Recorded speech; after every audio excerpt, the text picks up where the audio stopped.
I lose my faith in humanity every time I read another one of these stories related to AI. Now, I'm not going to sit here and say that I'm the absolute expert. It's the people who created ChatGPT and the people at Google who created Gemini and all that. What I'm talking about is these stories that I'm sure you've read as well, where students are using artificial intelligence to write papers. And then what ends up happening is they get in trouble by the teacher, and the teacher says, well, I'm going to fail you on this paper because you used AI. Now, earlier stories about this were essentially students that were using AI and saying to a chatbot, write this story for me. And then what ended up happening is it was easy to detect by just reading it, because every student's paper was the same, because they gave simple instructions to AI to write the paper. Instead of using AI in the proper way, which would be really no different than using a search engine and researching material to write things on your own and then maybe rewriting it or checking the spelling or seeing what somebody may argue against whatever point you're making, etc. Just being way more detailed as opposed to just telling the AI to write the paper for you. But now we've graduated into something new where teachers, in this particular story by NPR, and I had to fix the headline because I thought it was funny, teachers are using software to see if students used AI. What happens when it's wrong? Now, I fix software to AI because the teachers are using AI, of course, to see if students are using AI. So why would you call it software when they're both using the same thing? And there's other stories that have come out with AI where the professors and teachers themselves are creating lessons using artificial intelligence, and the students have been able to figure that out themselves. So here we are in this dilemma of people who just simply use AI and really don't put any of their own thought into it. Some people would say, well, using AI will raise your IQ 20 points or more. And then others say it makes you dumb. Well, they're both right. And if you're using AI properly, it enhances you if you're doing it in a thoughtful, logical, accountable way. Problem with that is most people on the planet are not logical, they're not accountable, and they're just simply not smart enough to be able to use artificial intelligence in the correct way. And then you actually see this primarily in academia. And it's not really that much of a surprise to see this ineptitude when it comes to teachers. And this is a perfect example of that.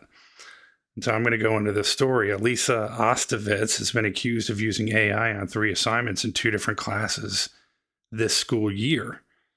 Quote, it's mentally exhausting because it's like, I know this is my work, says Ostevitz, 17. I know that this is my brain putting words and concepts onto paper for other people to comprehend. Ostevitz is a junior at Eleanor Roosevelt High School in the Maryland suburbs of Washington. And she shared with NPR one of the accusations she received from a teacher. This is really where it gets pretty kind of funny. The message from September included a screenshot from an AI detection program, which of course is AI, showing a 30.76% probability Ostevitz had used AI on a writing assignment that included a description of the music she listens to. I write about music. I love music. Why would I use AI to write something I like talking about, Ostevitz says. Ostevitz reached out to her teacher about the assignment via the school's online learning platform. I said, seriously, I didn't use AI. Can you try a different detector? The teacher didn't respond and docked Ostevitz's grade. Ostevitz's mom, Stephanie Ritzk, and see, okay, so now what the teacher does is she uses this is what I'm talking about. She used AI, and this is probably something that was sold to the school system, I'm guessing, by a software company that says that we can detect if somebody's using. No, you can't. You can't do that now because you're using the exact same program that other people are using in order to create whatever output it is from AI. And unfortunately, once again, almost 100% of the people on the planet live their lives by hearsay. They formulate their opinions based on other opinions from other people. They never actually dive into anything or research anything. If something on the news tells them something without actually researching it themselves or watching somebody quote whatever it is that's being said, just doing any sort of basic research, they just live their lives based on hearsay. So what ends up happening here is most likely this is a software sold to a school and they're using chatbots, which is like a ChatGPT or a Gemini or a Claude. All of these, they all originate from the same companies. And so all they're doing, these software companies, they're using those chatbots in order to create, using that AI, their software and repackaging it as something that it's really not. Now, with AI getting better and better, almost literally every day, it's hard for any sort of detection software to be consistent. But what's unbelievable about this is the 30.76% probability. You're using an AI detection software, which is AI. You're 30%. I mean, that to me, I don't know about you, you let me know. I think that's a ridiculously low number, especially to accuse a student of using AI. If it was even 50-50, I would say the tie goes to the runner. But here you have someone in academia who's using AI. This is no different than a professor using AI to create their lesson plans and then punishes students who use AI. But this probability is insanely, ridiculously low, and you're sanctioning or punishing a student based on that. And then you don't respond when they come back and they try to defend themselves. This is why teachers are going to be replaced with AI. It's just that simple. A lot of people are going to be replaced by AI, but this is one of those things. And AI is just going to, it's only going to get better. And it is going to replace education. It's going to transform how people learn. And the thing that we have to be careful with is when AI is programmed by those who, when Gemini first came out, it was called Bard, and it had all of these, racial biases and things like that. Basically, it has to tell the truth. It cannot be programmed to lie about the founding fathers being black. It has to say who George Washington really was. You can't have these biases that are programmed into the software. But once that works itself out, AI again is going to transform it. I mean, the educational space, obviously, many, many, many other spaces. But education primarily is going to change dramatically. And after reading a story like this, it should. But it's unbelievable. The teacher just didn't respond. Ostovitz's mom, Stephanie Ritzk, who says her daughter is a high-achieving student who cares about doing well in school, and said she was alarmed when the teacher jumped to conclusions about Ostovitz's work so early in the school year. Get to know their level of skill, and then maybe your AI detector is useful, Ritzk says. I agree with that. What kind, did you ask questions? Did you research it yourself? What made you, from your own mind, not the AI detector, put that to the side. You read it and you determine yourself. If you're that, you're supposed to be the teacher, you should know whether or not the student is capable of writing this or not. Ritzk told NPR she met with the teacher in mid-November, and the teacher said they never saw her daughter's message. Sure. The school district, Prince George's County Public Schools, made clear in a statement Ostavitz's teacher used an AI detection tool on their own and that the district doesn't pay for this software. I don't believe that. So then if that's the case, then you should punish the teacher for that. During a staff meeting, we advise educators not to rely on such tools as multiple sources have documented their potential inaccuracies and inconsistencies, the statement said. Forget about that. She used the AI detection tool, came in at 30%. I would have just thrown that out automatically no matter what. PGCPS declined to make Ostavitz's teacher available for an interview because she's embarrassed, and so is the school. So is the school system. Risk told NPR after their meeting the teacher no longer believed Ostavitz used AI. Oh, you think? But what happened to Ostavitz isn't surprising. And by the way, it's also, you can't put the genie back in the bottle again after that. So here you basically take someone and you accuse this kid of doing something they didn't do. At 17 years old, that has an effect.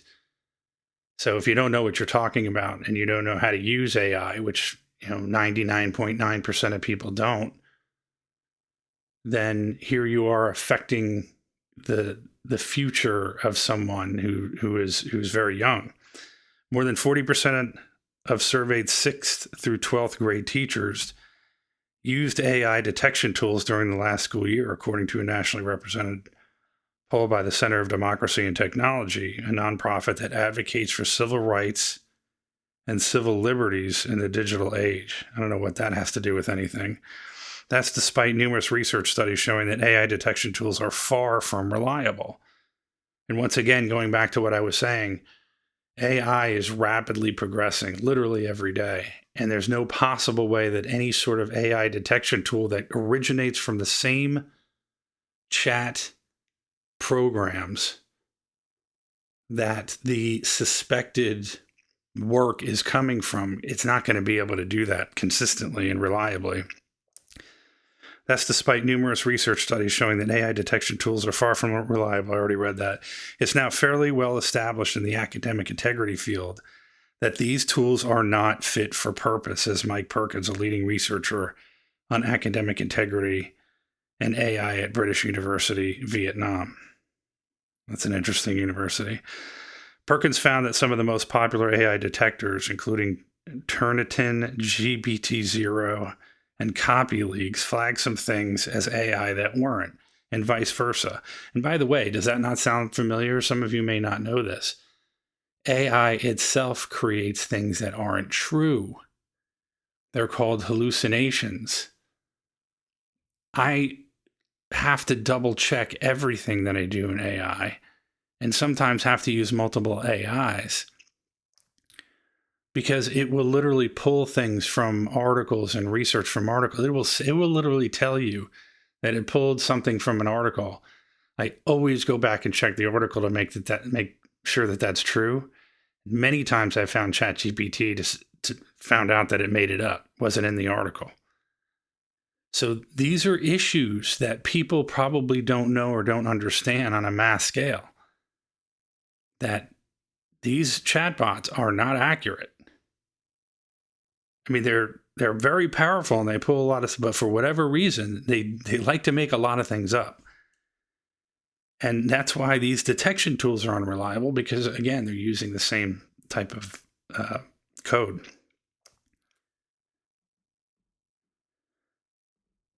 We saw some really concerning problems with some of the most prolific AI text detection tools. Despite those problems, NPR found that school districts from Utah to Ohio to Alabama are spending thousands of dollars on these tools.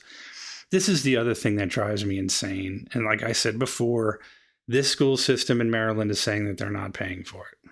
Okay, maybe not. You can't prove that. But this is telling you here that NPR themselves, they found that a lot of other school districts are. So here you have these guys who are using, I call them the AR or the AI bros. We've got these cool systems and all that, and all they do is wrap ChatGPT into like a package. It's like wrapping your car. So they put this thing around it, tie it up in a bow, and then sell it And then here, this is what you have. You have this kid who's 17 based on a crap program made by some AI bro who wrapped up ChatGPT into a box, put a label on it, and sold it to a school system, and here you are. And by the way, this is also because me being in insurance, why I guarantee you these guys who do this, they don't have AI insurance. So if you were to sue them, they wouldn't be covered. Their insurance wouldn't cover them because artificial intelligence wouldn't be covered in the policies that they have. But they go and put these types of products out. Near Miami, Broward County Public Schools is spending more than $550,000 on a 3-year contract with Turnitin. The long-standing ed tech company has historically provided schools with plagiarism detection software. In 2023, it introduced an AI detection feature. When educators put student work through this tool, it generates a percentage, which reflects the amount of text the software determines was likely generated by AI. According to the company, one caveat, according to the company, scores of 20% or lower are less reliable. They're not reliable at all.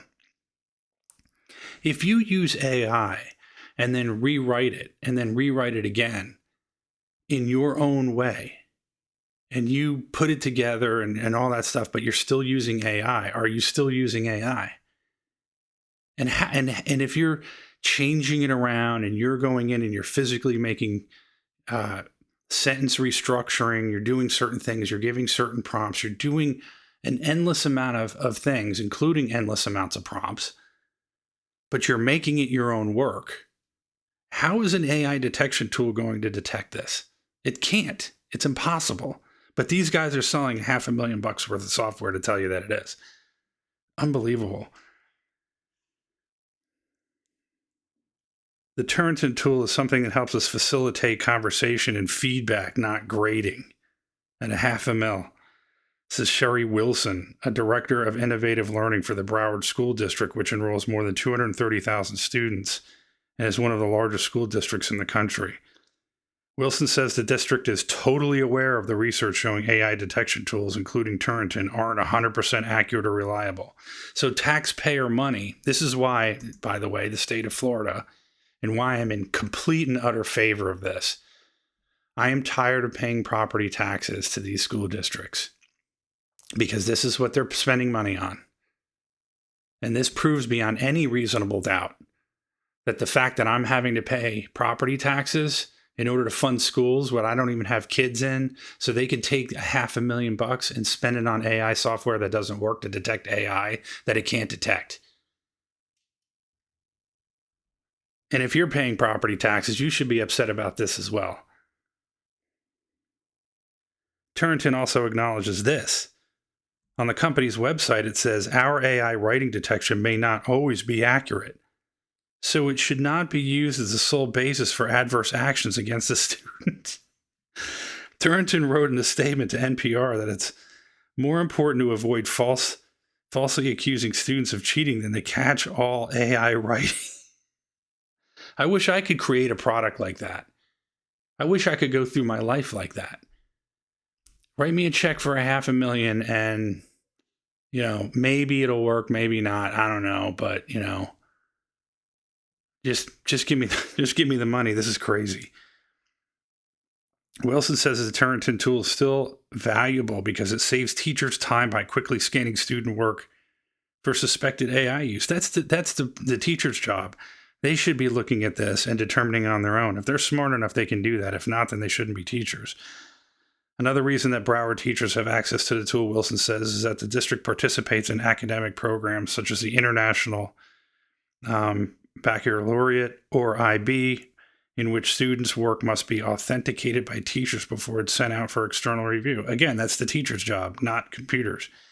Both of the programs, and by the way, and if that's the case, like I said earlier, it's inevitable that the teachers are going to be replaced by AI because as AI becomes more sophisticated, as it becomes better, if you're just going to rely on the AI to do it, then you might as well just give it to the AI to do it and be done. And it shouldn't be run by teachers, or it shouldn't be run by school districts, things like that. All of this stuff should be, people should at some point, be taught and learn from your own families like we did in the past. The education system, which is completely broken, and it's been that way for decades and decades and decades. Since the beginning of time, this is for a different video, but our education system, and this is a perfect example of why our education system is completely broken. Both of the programs Broward offers, IB and International Education at Cambridge, told NPR that schools are not required to use AI detection software as part of the authentication process. Okay, so it's just being lazy. Nonetheless, Broward told NPR in a statement, "We have chosen to provide our teachers with Turnitin." And there's something there going on as one of the tools to meet the requirements. But Wilson says teachers, in my opinion, are the ultimate authority on whether students' work is their own, not the AI detection tool, of course. They're using these tools as feedback, and then those teachable moments with students, and then have those teachable moments.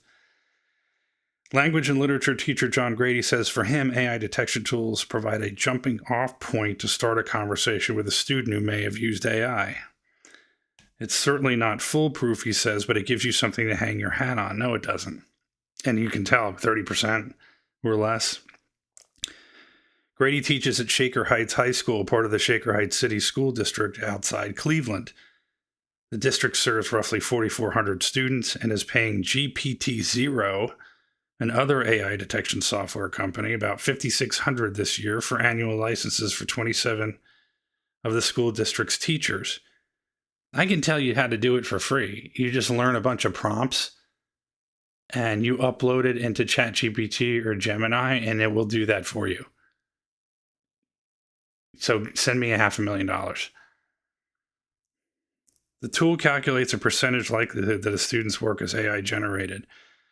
Grady says he puts all students' essays through GPT-0. If the tool shows more than a 50% likelihood AI was used for the assignment, Grady digs deeper. That includes using revision history tools to see how much time a student spent on an assignment and how many edits they made during the writing process.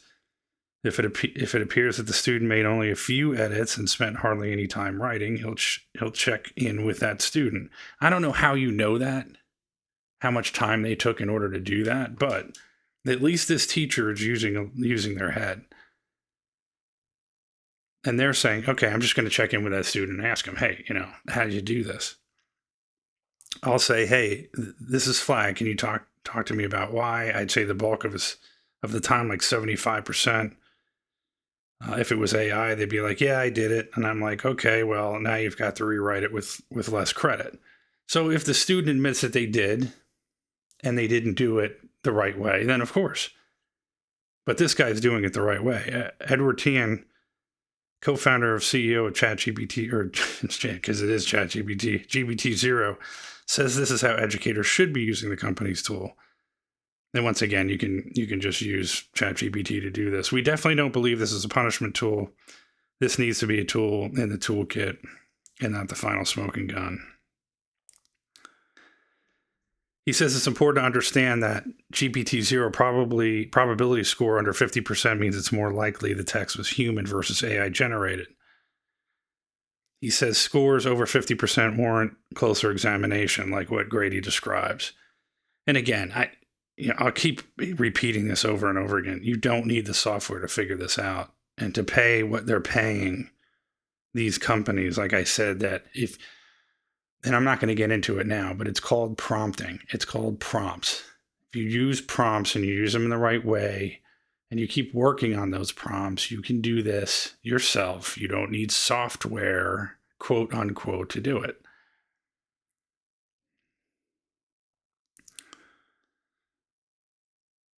Tian doesn't dispute the research that shows GPT-0 isn't always reliable.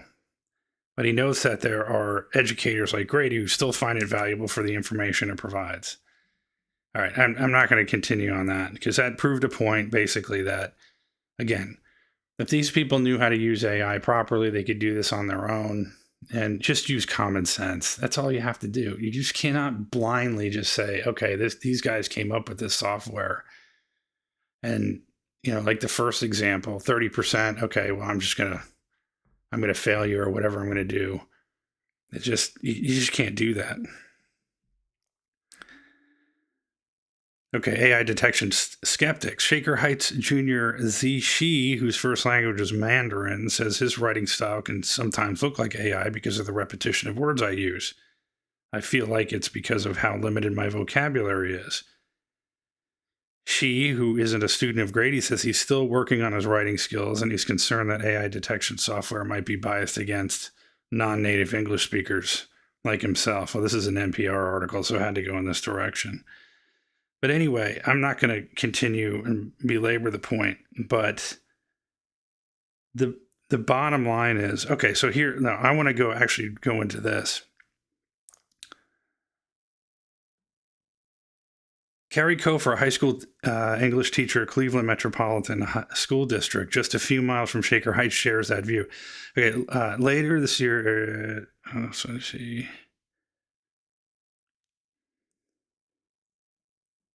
Okay. She uploaded a chapter of her PhD dissertation. This is interesting, into GPT-0, and it came up with an 89 or 91% AI written. And I'm like, oh no, I don't think that's right because it was all mine. Well, I don't know. What do you know or you think? Kofer is helping her district shape its AI policy and guidelines. She says Cleveland schools don't currently pay for AI detection software, and she'd advocate against it. I don't think it's an efficacious use of our money. I agree, Kofer says. The kids are going to get around it one way or another. Some workarounds that students could turn to, including using AI detection software themselves to workshop assignments so they don't get flagged, and using AI humanizer programs, which claim to make AI-generated writing appear more human. AI humanizer programs are prompts.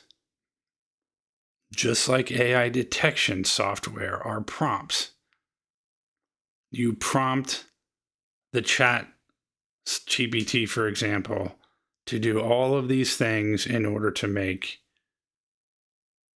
the text sound more human. There's really, in and of itself, there's nothing wrong with that.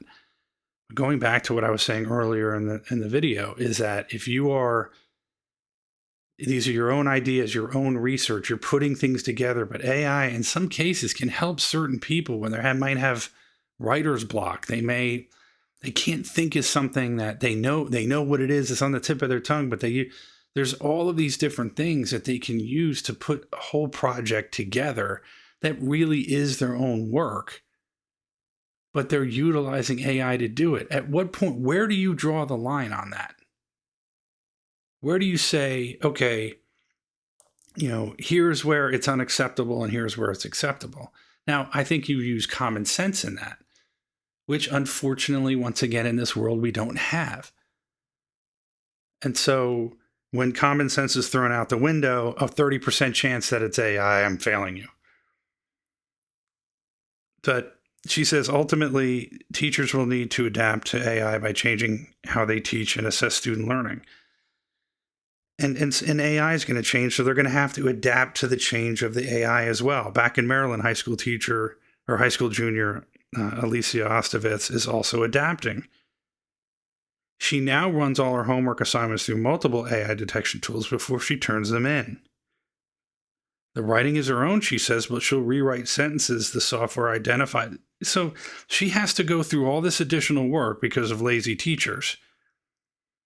I think I've definitely become more vigilant about presenting my work as mine and not AI. She doesn't want to take any chances. So again, it's a lose-lose. And this is unfortunately because of the newness of AI, what we're going to have to go through, but it's going to be a long process, potentially a forever process. And this is concerning to me, considering You have some people that are like, okay, 30% chance I'm failing you. Others are saying, let's have a conversation. The biggest concern to me is the amount of money these school districts are paying to these companies. That's the most concerning to me. Because again, you have these AI bros, you have these companies, and they're just looking for these opportunities and they're getting them. And what I can't stand more than anything is these companies that are using taxpayer dollars to get rich. I cannot stand that more than anything. And that's what's happening, is that people who don't understand how this stuff is being programmed and worked and packaged are taking money that belongs to taxpayers and just cutting a check to a company that's telling them, I've got this great software, and all it is a bunch of prompts into a ChatGPT or a Gemini. And that's infuriating to me that this is happening. And so, like I said, it's easy enough. It's very easy to say, okay, here are the prompts. These are the things you need to do. And like I said, the AI humanizer, there are a bunch of prompts. This kid in Maryland, she knows what to do. It's no different than these software companies putting in these requests, these prompts and things like that to create this AI detection software that is obviously, according to the NPR article, does not work. It's like it's a maybe. Have a conversation, pay me, hundreds of thousands of dollars, and then maybe it'll work. Just have a conversation based on it. That's not good enough, man. So anyway, let me know what you think. Number one, do you think AI is going to take over the education system, which I think it should? Number two, do you think it's okay that you continue to pay taxpayer money to these school districts that end up writing checks to these AI companies that are representing something that, in my opinion, they're not representing really what it is? Do you think that these teachers should be using these AI tools to detect AI? And what do you think about AI as a whole and where we're going with this? Is this going to get worse or is this going to get better?